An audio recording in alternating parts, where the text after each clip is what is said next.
Hello बच्चों, मेरा नाम है डॉक्टर देवीलाल जाट और आज अपन पढ़ेंगे 12th का पहला chapter reproduction in flowering plant. बेटा ये जो चैप्टर है ये नीट वालों के लिए, जो CUT की तैयारी कर रहे हैं या फिर जो बोर्ड की तैयारी कर रहे हैं उनके लिए एक बहुत ही इंपॉर्टेंट चैप्टर है। अगर हम नीट की बात करें तो हर साल यहाँ से 2 से 3 सवाल आते हैं। तो आइए इस चैप्टर को हम डिटेल 1 बाय 1 स्टडी करते हैं। बेटा सबसे पहली बात, ये जो चैप्टर है ये हिंदी मीडियम के स्टूडेंट के लिए हैं। तो आप ध्यान रखें कि ये जो चैप्टर है ये हिंदी मीडियम के स्टूडेंट के लिए होने वाला है, ठीक है। तो सबसे पहले बेटा चैप्टर की स्टार्टिंग करते हैं। तो चैप्टर की स्टार्टिंग से पहले कुछ बेसिक बातें जान लेते हैं। Reproduction in flowering plant. बेटा अगर हम 11th क्लास की बात करें तो 11th क्लास के अंदर हमने जो प्लांट होते हैं उनकी लाइफ साइकिल के बारे में देखा था, चाहे वो एल्गी हो, चाहे वो ब्रायोफाइटा हो, चाहे वो टेरिडोफाइटा हो, चाहे वो जिम्नोस्पर्म हो, और थोड़ा बहुत एंजियोस्पर्म के बारे में भी देखा था। और एंजियोस्पर्म की जो लाइफ साइकिल है उसी को इस वाले चैप्टर के अंदर बहुत डिटेल से बताया गया है। तो हम जो प्लांट किंगडम वाला चैप्टर था क्लास 11th में, उससे थोड़ा बहुत लिंक बिठाते हुए इस चैप्टर को आगे लेके चलेंगे। उससे पहले हम बेटा कुछ बेसिक बातें जान लेते हैं जो हमें पता होनी चाहिए। कौन कौन सी बेसिक बातें? जैसे हम रिप्रोडक्शन इन फ्लावरिंग प्लांट पढ़ रहे हैं, उससे पहले हमें थोड़ा बहुत जनन के बारे में पता होना चाहिए। जनन क्या है भाई? तो आप लोग बचपन से पढ़ते हुए आ रहे हो कि जनक द्वारा अपने समान संतान उत्पन्न करने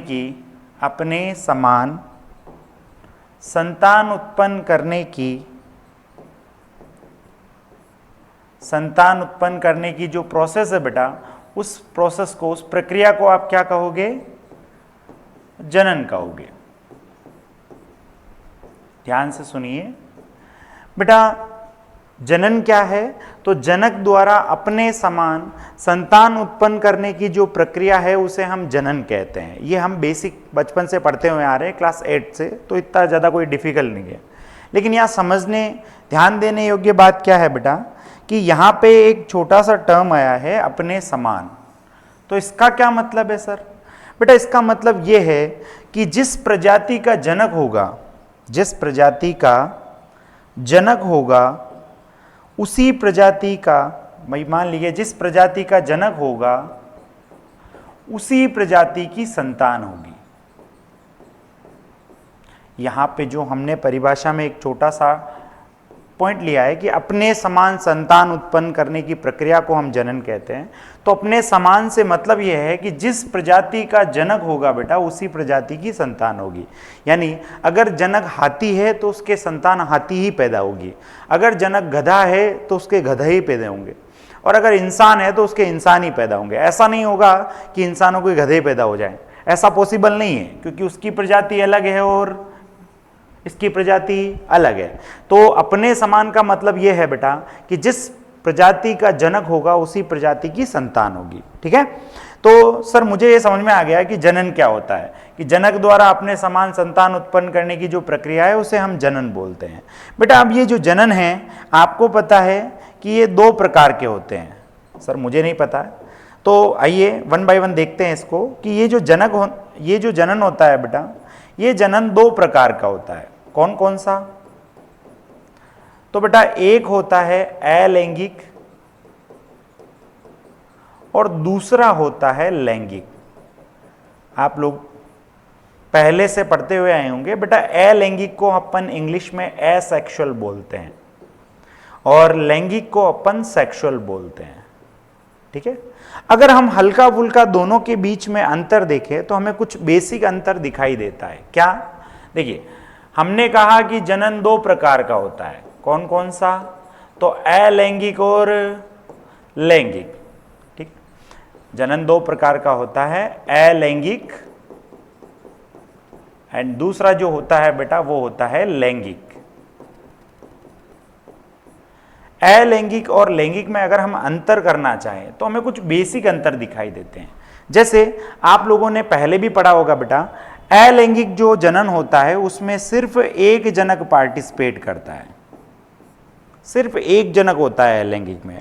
अब वो नर भी हो सकती है या फिर मादा भी हो सकती है। मोस्टली केस में आपको मादा देखने को मिलेगी, लेकिन लैंगिक जनन में हमेशा 2 जनक होंगे।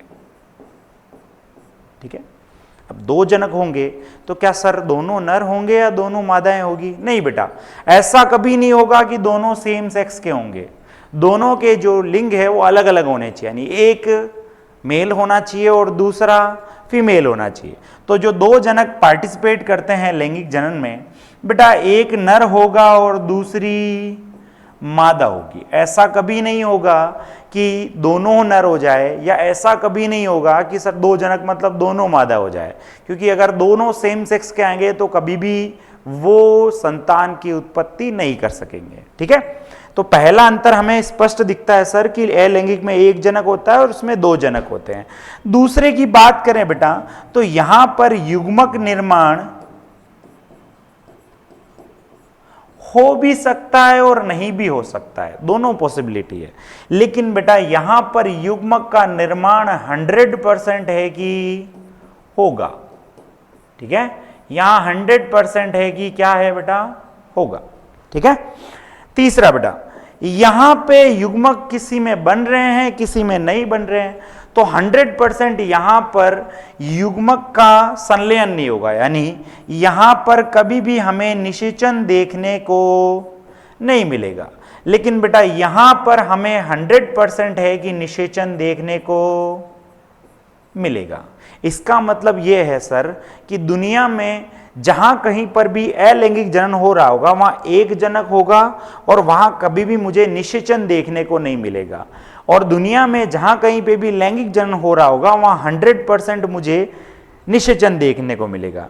इसका मतलब यह है सर कि दुनिया के अंदर किसी भी जीव में लैंगिक जनन होगा तो एक घटना मुझे 100% देखने को मिलेगी और वो घटना होगी निषेचन की। बिल्कुल बेटा, बिल्कुल सही सोच रहे हो आप। और इस निषेचन में क्या होगा सर?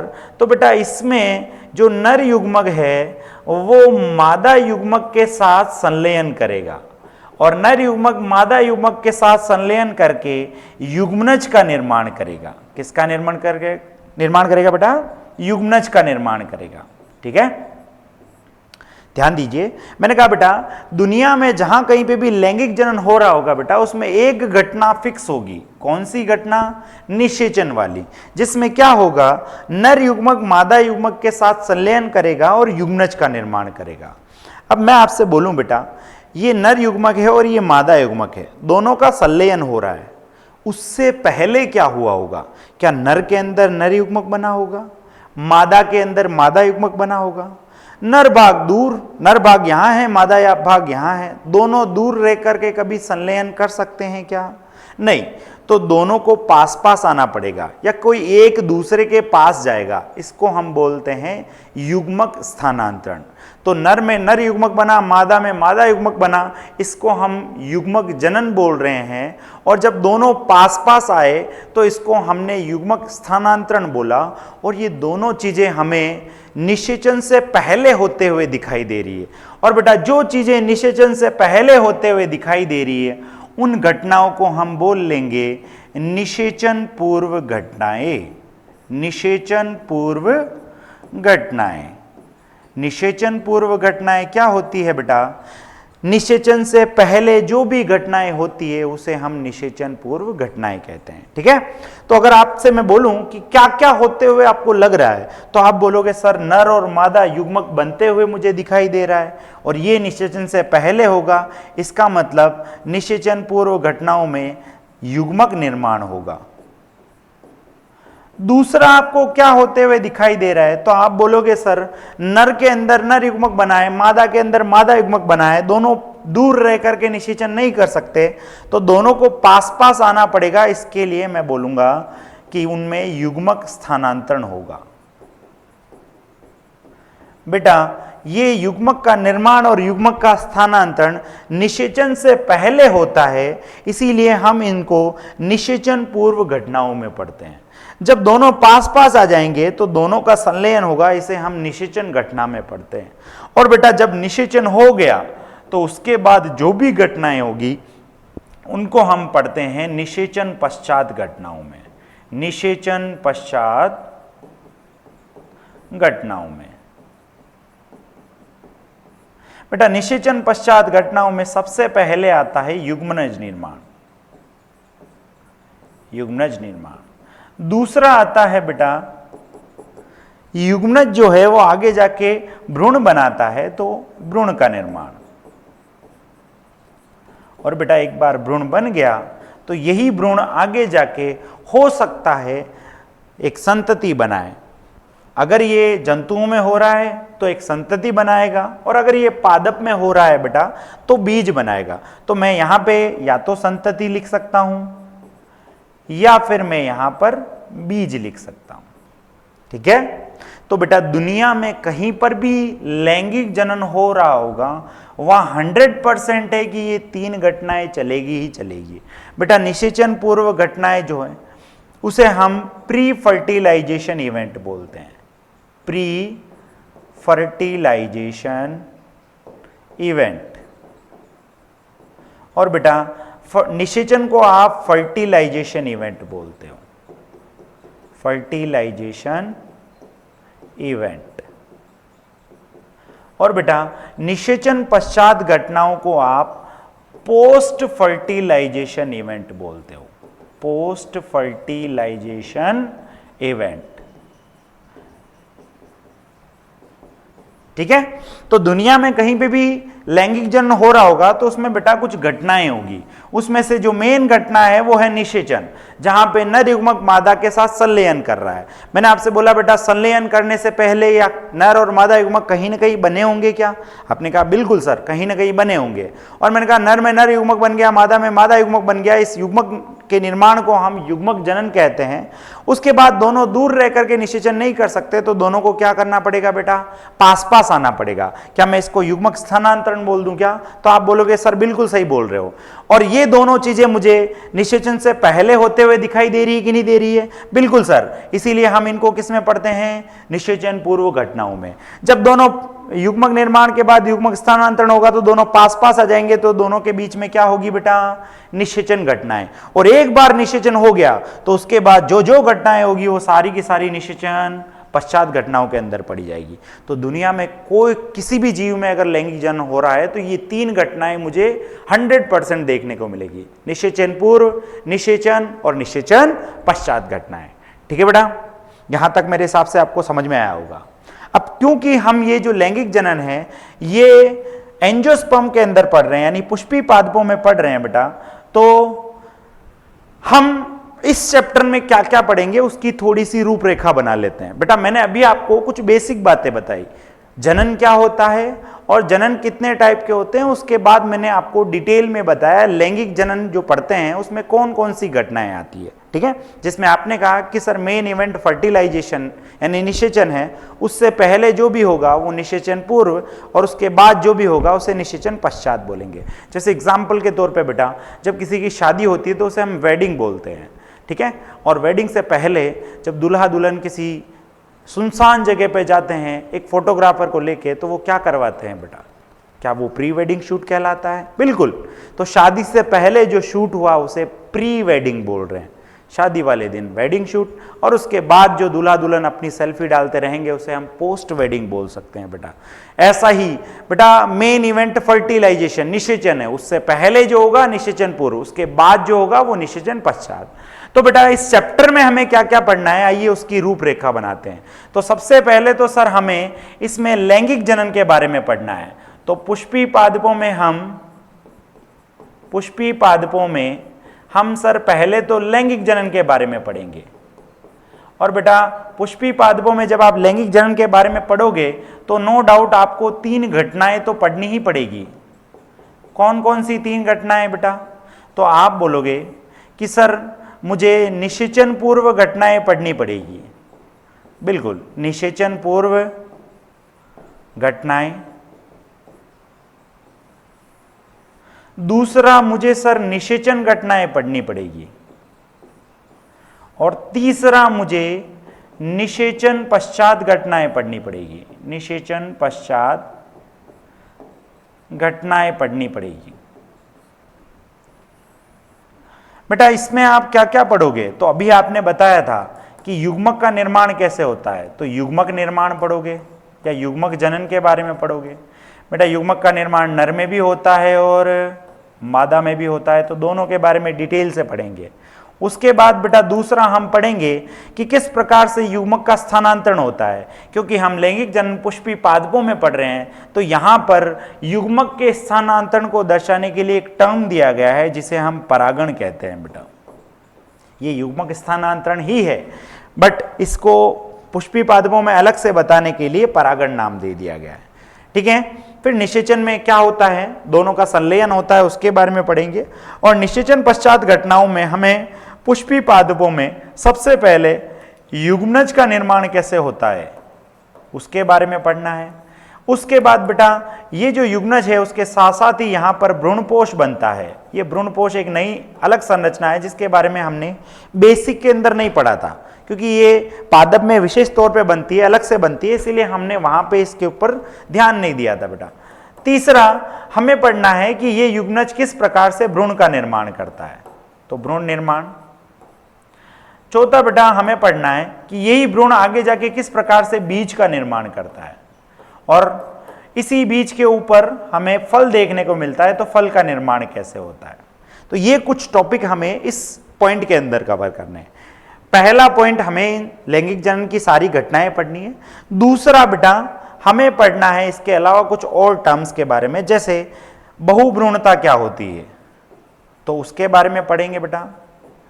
उसके अलावा बेटा इसके अलावा हम पढ़ेंगे बेटा असंग जनन क्या होता है, असंग जनन। तो ये एक रूपरेखा हो गई चैप्टर की कि हमें पढ़ना क्या क्या है। बेटा ध्यान रखना, बायो में लंबे समय तक याद रखने के लिए आपको एक इंपॉर्टेंट काम करना है। क्या इंपॉर्टेंट काम करना है सर, कि चैप्टर को आपको कुछ पार्ट्स में तोड़ना है। अगर आप एक साथ पूरा चैप्टर याद रखना चाहोगे तो वो आपकी टिप्स पे नहीं होगा, लेकिन उसको आप ब्रेक डाउन कर दोगे छोटे छोटे पार्ट्स में, तो आप उसको लंबे समय तक याद रख सकते हो। इस बात को ध्यान रखना। और इसी के साथ अपन इस चैप्टर को धीरे धीरे आगे बढ़ाएंगे बेटा। तो स्टार्ट करते हैं हम हमारे पहले टॉपिक से, पुष्पी पादपों में लैंगिक अंग। बेटा ये जो अभी हमने पीछे वाली स्लाइड में देखा था कि हमें पढ़ना क्या क्या है, ये सारी की सारी घटनाएं आपको पुष्पी पादप में एक विशेष जगह होती हुई दिखाई देगी। उस विशेष जगह को हम क्या बोलेंगे बेटा, पुष्पी पादपों का लैंगिक अंग, या आवृत बीजी पादपों में जो लैंगिक अंग होता है, जहां पर लैंगिक जनन संपन्न होता है, वो क्या है उसके बारे में हम इस टॉपिक के अंदर देखेंगे। ठीक है, चलिए बेटा स्टार्ट करते हैं। तो पहली कुछ बातें आपको याद रखनी है कि चैप्टर जो है वो क्या है, पुष्पी पादपों में लैंगिक जनन। अब चाहे तो मैं पुष्पी पादप बोल लूं बेटा, चाहे मैं आवृत बीजी पादप बोल लूं, दोनों बातें सेम है। या इसी को इंग्लिश में मैं एंजियोस्पर्म बोल लूं, ये सारी बातें सेम है बेटा।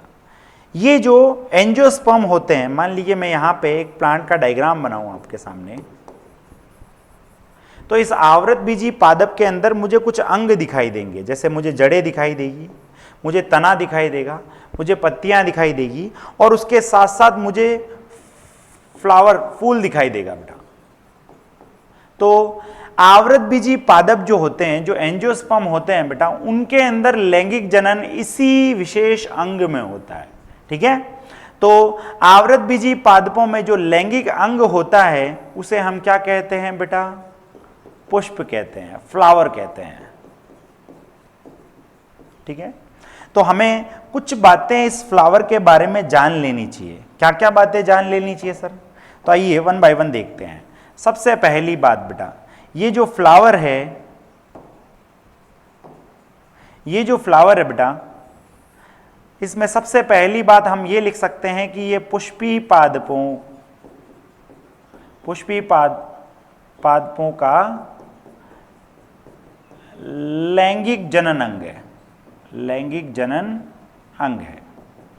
ठीक है, दूसरी बात बेटा, अगर आप एक प्लांट के पास जा रहे हो, अगर आप गुलाब के पौधे के पास जा रहे हो, तो इसका कारण उसकी पत्ती, उसके कांटे, उसका तना नहीं है, ना ही उसकी जड़ है। आप उस गुलाब के पौधे के पास जा रहे हो क्योंकि आपको वहां पर एक गुलाबी रंग का सुगंधित फ्लावर दिखाई दे रहा है बेटा। तो इसका मतलब यह है कि जो आवृत बीजी पादप होते हैं, हम उनकी तरफ आकर्षित होते हैं, उसका मेन कारण है उनके पुष्प का होना। तो जब आप एनसीईआरटी खोलते हो बेटा, तो वहां पे हेडिंग में लिखा हुआ है पुष्प आवृत बीजी पादपों का आकर्षक अंग। तो यही बात हम यहां लिख देते हैं कि पुष्प आवृत बीजी पादपों का, आवृत बीजी पादपों का आकर्षक अंग होता है बेटा, आकर्षक अंग होता है। ठीक है, अगली बात हम देखें बेटा, तो अगली बात हमें क्या देखने को मिलती है, क्या देखने को मिलती है सर, कि अगर आप इस पुष्प को देखो तो एक छोटे से पार्ट में बेटा आपको बहुत सारी चीजें दिखाई देती है। अगर आप ध्यान से देखो तो इस छोटी से स्ट्रक्चर के अंदर आपको अलग अलग टाइप के अरेंजमेंट दिखाई दे रहे हैं, अलग अलग टाइप की संरचना दिखाई दे रही है। तो आकार में आपको आश्चर्यचकित करने वाला लगेगा कि नहीं लगेगा। और यही जो पुष्प है बेटा, इसी के ऊपर, इसी के अंदर, अभी ये मान लीजिए पुष्प है, अभी इसमें नर और मादा युग्मक है, लेकिन कुछ समय बाद यही पुष्प आगे जाके एक फल में कन्वर्ट हो जाएगा, एक बीज में कन्वर्ट हो जाएगा। तो इसका मतलब यह है सर कि इसके अंदर बहुत ही आश्चर्यचकित करने वाली भ्रूणीय विज्ञान चल रही है, भ्रूणीय जनन हो रहा है। तो इसीलिए एनसीईआरटी भी ये बात बोलती है कि पुष्प जो है, फ्लावर जो है बेटा, पुष्प जो है वो मॉर्फोलॉजिकल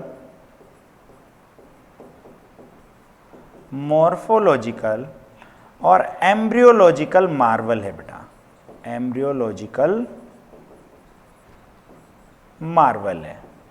मार्वल का मतलब आश्चर्यचकित करने वाला, आश्चर्यचकित करने वाला। आप लोगों ने मार्वल की मूवीज देखी होगी, सारी मूवीज आपको कुछ यूनिक बताती है कि नहीं बताती है? ऐसा लगता है आपको कि यार ऐसा भी हो सकता है क्या? तो आश्चर्यचकित करती है ना।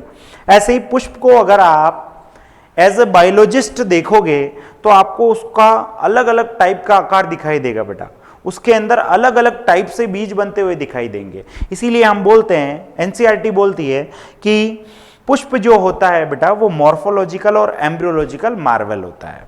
उसके बाद बेटा ये जो पुष्प है, 5 तरह के प्लांट या 5 वर्ग में हमने प्लांट को बांटा था बेटा, algae, bryophyta, pteridophyta, gymnosperm, angiosperm.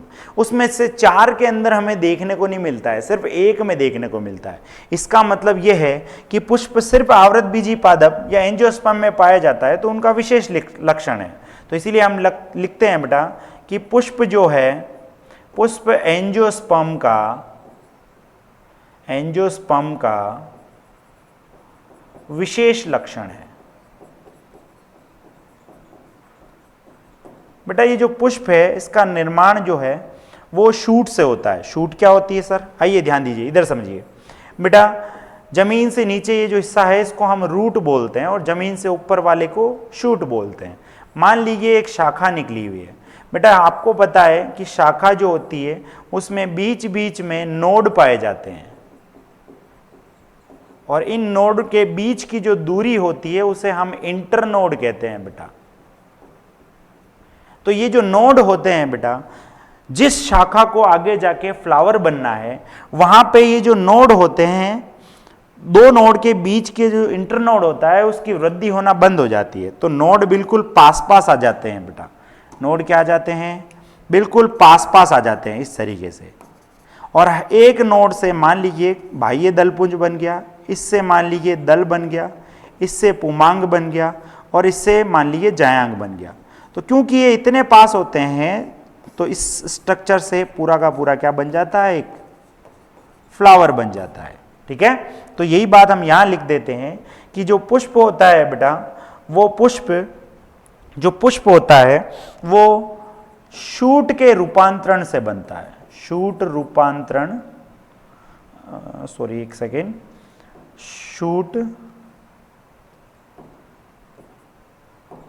Shoot रूपांतरण से बनता है। ठीक है, ध्यान दीजिए बेटा।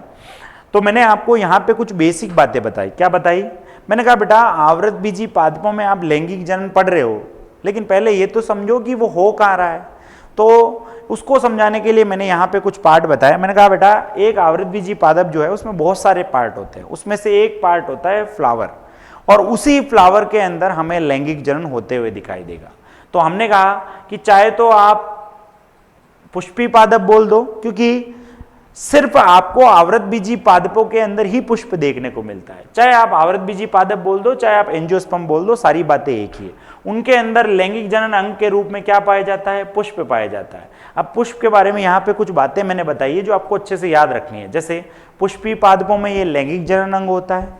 दूसरा बेटा पुष्प जो है वो आवृत बीजी पादपों का एक आकर्षक अंग है।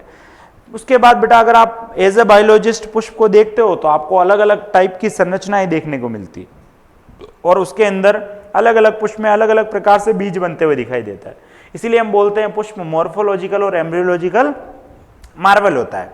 उसके बाद बेटा ये जो पुष्प होता है वो एंजियोस्पर्म का विशेष लक्षण होता है, क्योंकि ना एल्गी में पाया जाता है, ना ब्रायोफाइटा में, ना टेरिडोफाइटा में, ना जिम्नोस्पर्म में। ये सिर्फ और सिर्फ एंजियोस्पर्म में देखने को मिलता है, इसीलिए उसका विशेष लक्षण होता है। और इसका निर्माण कैसे होता है? शूट के रूपांतरण से इसका निर्माण होता है। अब इसके अंदर लैंगिक जनन कैसे होता है उसको पढ़ने से पहले हम इसको थोड़ा डिटेल में पढ़ लेते हैं बेटा। तो पुष्प की संरचना को अगर आप देखोगे तो आपको दिखाई देगा बेटा कि जो पुष्प होता है उसमें 4 भाग होते हैं बेटा। कौन कौन से? तो अगर हम ध्यान से देखें तो हमें 4 भाग कौन कौन से दिखाई देंगे? सबसे पहले दिखाई देगा हमें बाह्य दल। बेटा इंग्लिश में इसको कैलेक्स बोलते हैं। उसके बाद जो आपको रंग बिरंगा भाग दिखाई देगा उसको बोलेंगे हम बाह्य दल पुंज, और जो रंग बिरंगा भाग दिखाई देगा उसे हम बोलेंगे बेटा दल पुंज। इसको हम इंग्लिश में कोरोला बोलते हैं बेटा। फिर उसके बाद आपको जो नर भाग दिखाई देगा पुष्प के अंदर उसे हम क्या कहेंगे बेटा? उसको कहेंगे पुमांग। इंग्लिश में इसको बोलेंगे एंड्रोशियम। और बेटा लास्ट में आपको पुष्प में जो मादा भाग दिखाई देगा उसे हम क्या कहेंगे? जायांग कहेंगे। और बेटा इंग्लिश में उसको बोलेंगे गाइनोशियम।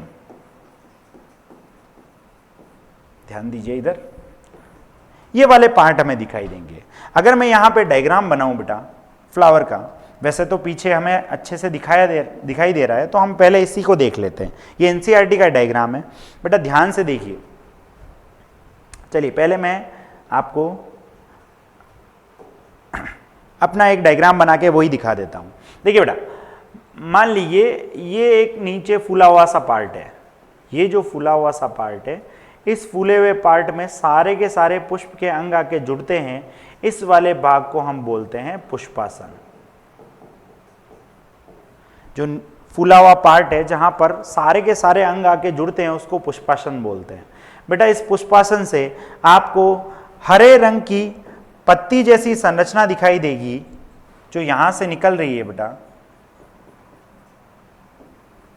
पत्ती जैसी संरचना दिखाई देगी। इस पत्ती जैसी संरचना को मिलाकर हम बोलते हैं बाह्य दल पुंज। यानी ये सारी पत्ती जैसी संरचना है, सबको मिला ले तो बाह्य दल पुंज। एक को आप बोलोगे बेटा बाह्य दल। इसको क्या बोलोगे? बाह्य दल। उसके बाद बेटा जो इसके अंदर कलरफुल पार्ट होता है, जैसे एग्जाम्पल के तौर पे मान लीजिए इस कलर का फ्लावर है। ये जो कलरफुल पार्ट होता है फ्लावर के अंदर, ऐसे एक नहीं होंगे, बहुत सारे होंगे। तो बहुत सारों को मिला लिया जाए तो हम बोलते हैं दलपुंज। लेकिन एक जो होगा बेटा उसको आप या तो दल बोलोगे या फिर इसको पंखुड़ी बोलोगे। या तो दल बोलोगे या क्या बोलोगे बेटा? पंखुड़ी बोलोगे। क्लियर है क्या इतनी बात मेरी? आया ना? चलिए उसके बाद बेटा यहां पे आता है, अरे एक सेकेंड, उसके बाद बेटा यहां पे आता है नर भाग। तो जितने भी नर भाग होते हैं उन सबको मिला ले बेटा तो उसको हम पुमांग कहते हैं। लेकिन एक जो यूनिट होगा उसे हम क्या कहेंगे बेटा? पुंकेसर कहेंगे। पुंकेसर। और उसके बाद जितने भी मादा भाग होते हैं उन सबको मिला ले तो हम स्त्री केसर कहेंगे, लेकिन एक जो होगा उसे हम अंडप कहेंगे। एक को क्या कहेंगे हम, मान लीजिए एक है तो इसको आप अंडप बोलोगे। बेटा अंडप का मतलब होता है कार्पल। कई बार हम इसको स्त्री केसर भी बोल देते हैं, अंडप बोल लेते हैं या स्त्री केसर। स्त्री केसर का मतलब है पिस्टिल, लेकिन पिस्टिल और कार्पल दोनों में अंतर है। क्या अंतर है, तो आइए थोड़ा सा उसके बारे में देख लेते हैं। देखिए मान लीजिए ये एक पुष्प है बेटा, इस पुष्प के अंदर आपको ये एक अंडप दिखाई दे रहा है, यानी एक कार्पल दिखाई दे रहा है और एक दूसरा कार्पल दिखाई दे रहा है। इसी तरीके से इसके पास एक और कार्पल है, दो का जोड़ा है, इधर भी दो का जोड़ा है। तो ये अगर हम इनको एक एक मान के देखें, अगर हम इनको एक एक मान के देखें तो बेटा ये एक अंडप है, ये दूसरा अंडप है, ये तीसरा अंडप है और ये चौथा अंडप है। यानी इस फ्लावर में टोटल 4 कार्पल है, लेकिन बेटा इनका जो ग्रुप होगा उस ग्रुप को आप क्या बोलोगे, पिस्टिल बोलोगे। उस ग्रुप को आप क्या बोलोगे बेटा, पिस्टिल। और तो पिस्टिल कितने हुए सर, एक पिस्टिल ये हो गया और दूसरा ये हो गया, और सारे पिस्टिल को मिला ले तो उससे जो पार्ट बनेगा उसे हम क्या कहेंगे बेटा, जया। अब कई बार क्या होता है, एक पुष्प के अंदर आपको एक ही अंडप देखने को मिल रहा है, तो इसमें अंडप भी एक है और जो पिस्टिल है यानी जो कार्पल है वो भी एक है और पिस्टिल जो है बेटा वो भी एक है। तो उस केस में हम कार्पल जो है उसी को पिस्टिल मान बैठते हैं। लेकिन ध्यान रखना है बेटा, पिस्टिल अलग है और कार्पल अलग है। कार्पल एक एक इकाई है और अगर वो गुच्छे में पाई जाएगी तो उस गुच्छे को हम पिस्टिल नाम देंगे, और ऐसे बहुत सारे गुच्छे अगर फ्लावर में होंगे बेटा तो उन सबको मिला के हम क्या नाम दे देंगे, जायांग नाम दे देंगे। क्या इतनी बातें आपको समझ में आई क्या? जी सर बिल्कुल समझ में आई। आया ना बोल भाई, आई कि नहीं आई? आई सर, इतनी बातें मुझे अच्छे से समझ में आई। क्लियर है क्या मेरी बात ये? अब इसी को हम एनसीईआरटी के डायग्राम में देखते हैं, लेकिन उससे पहले कुछ बेसिक बातें और ध्यान रख लो बेटा। ये बेटा ध्यान रखो, ये वाला जो पार्ट है ये एक शाखा से जुड़ा हुआ रहेगा। तो ये मान लीजिए एक शाखा है, एक ब्रांच है। इस शाखा से पुष्प जिसके द्वारा जुड़ा हुआ है उसको हम बोलते हैं बेटा पुष्प वृंत, पेडिसल। शाखा से पुष्प जिस संरचना के थ्रू जुड़ा हुआ है उसे हम क्या कहेंगे, पुष्पवृंत कहेंगे। और इस पुष्पवृंत का जो ऊपर वाला हिस्सा है बेटा वो फूल जाता है, जिसे हम किस नाम से जानते हैं, पुष्पासन के नाम से जानते हैं। और उसके बाद इसमें 4 अलग अलग पार्ट होते हैं, बाह्य दलपुंज, दलपुंज, पुमांग और जायांग। अब अगर यहाँ हम थोड़ा सा ध्यान दें तो बाह्य दलपुंज और दलपुंज जो है वो लैंगिक जनन में कोई खास रोल नहीं कर रहे हैं। इनका बस इतना सा रोल है कि जो कीट है उसको आकर्षित करना, ताकि वो युग्मक का एक जगह से दूसरी जगह स्थानांतरण कर सके। इसीलिए हम इनको सहायक अंग की उपाधि देते हैं। ये क्या होते हैं बेटा, सहायक अंग। लेकिन ध्यान रखिए, एक फ्लावर के अंदर नर और मादा में से कोई भी एक पार्ट गायब हो जाएगा तो लैंगिक जनन करना थोड़ा डिफिकल्ट हो जाएगा, या ऐसा बोल लूं असंभव हो जाएगा। ठीक है, अगर आसपास और कोई दूसरा प्लांट नहीं है, वही एक प्लांट है, तो फिर उसमें से अगर सारे पुष्प में से नर या मादा में से कोई एक भाग चला गया तो लैंगिक जनन नहीं हो पा गया। तो इसीलिए हम इन दोनों को लैंगिक जनन के नजरिए से बहुत ही इंपॉर्टेंट स्ट्रक्चर मानते हैं और इसीलिए इनको आवश्यक अंग की उपाधि देते हैं, क्योंकि अगर ये नहीं होंगे तो लैंगिक जनन संभव नहीं है बेटा। क्लियर है क्या मेरी बात?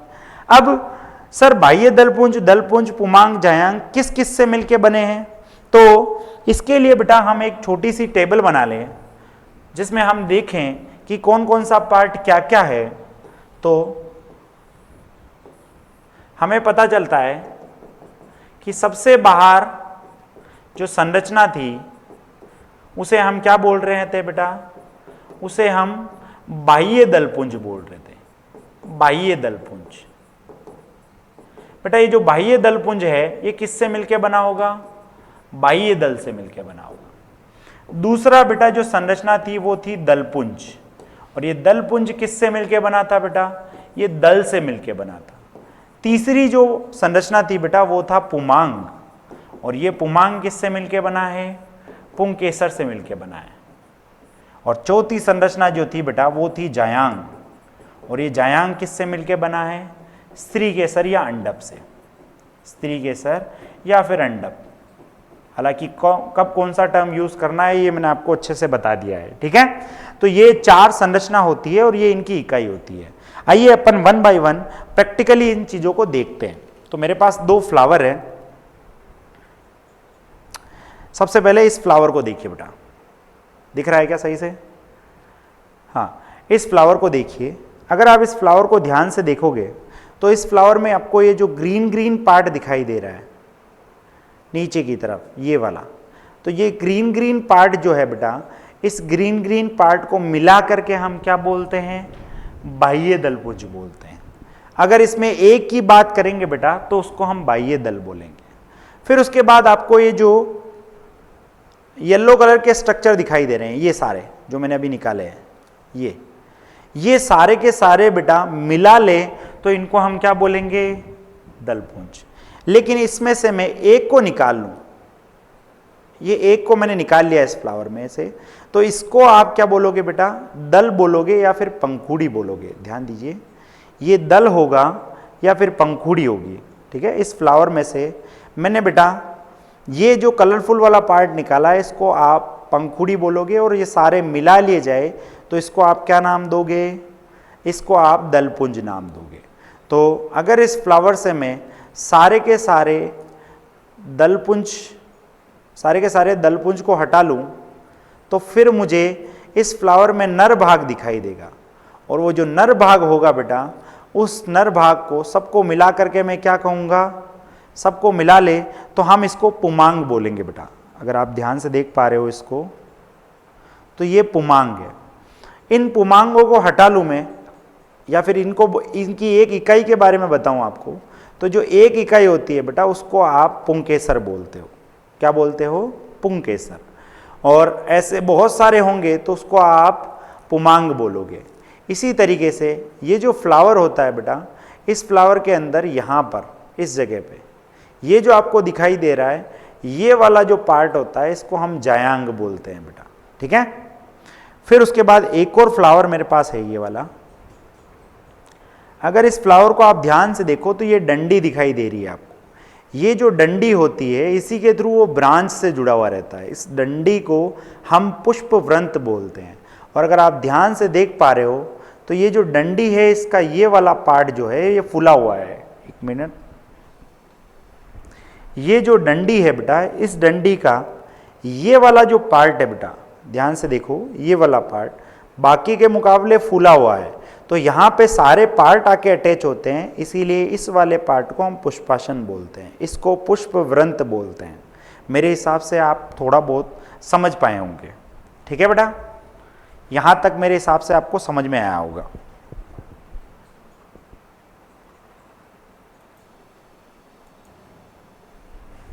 हाँ बेटा, तो मेरे हिसाब से आप यहाँ तक समझ पाए होंगे। अब एनसीईआरटी ने एक डायग्राम दे रखा है, अगर हम उसको ध्यान से देखें तो ये जो हमें दिखाई दे रहा है ये वाला पार्ट, ये क्या हो जाएगा बेटा? ये पुष्प वृंत हो जाएगा।